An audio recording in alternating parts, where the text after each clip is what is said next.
사상자 8명이 발생한 대전 현대아울렛 화재와 관련해 노동계가 실질적인 경영 책임자인 그룹 회장을 입건해야 한다며 반발하고 있습니다. 불이 난 지하주차장에서는 정리 작업이 이뤄지고 있지만 감식 결과가 늦어지면서 정작 화재 원인 수사는 속도를 내지 못하고 있습니다. 이상곤 기자입니다. 지난 9월 지하주차장에서 난 불로 노동자 7명이 숨지고 1명이 크게 다친 현대아울렛 대전점 화재 참사. 사고 한 달여 만인 지난달 31일 대전고용노동청은 김영종 현대백화점 사장과 하청업체 2곳 대표 등 3명을 중대재해처벌법 위반 혐의로 입건했습니다. 노동계와 진보정당은 실질적인 최고 경영 책임자인 정지선 현대백화점그룹 회장이 입건 대상에 오르지 않았다며 반발하고 나섰습니다. 이는 재벌 총수에 대한 봐주기이자 현 정부의 중대재해처벌법 무력화 시도로밖에 볼 수 없다고 주장했습니다.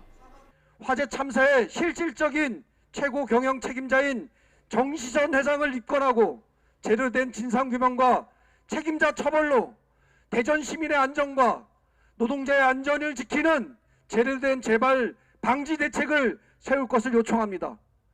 영업이 중단된 현대아울렛에서는 지난 3일 지하주차장에 있던 차들을 빼낸 데 이어 이번에는 지하층에 대한 안전점검이 이루어졌습니다.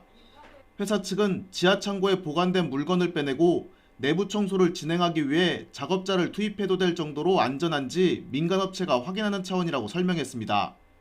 하지만 이번 점검으로 곧바로 지하층에 대한 청소가 이뤄지고 영업이 재개되는 건 아닌 거로 전해졌습니다.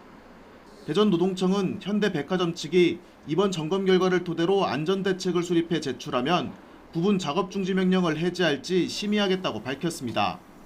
앞서 경찰은 아웃렛 안전관리 담당자와 협력업체 관계자 등 13명을 입건했습니다.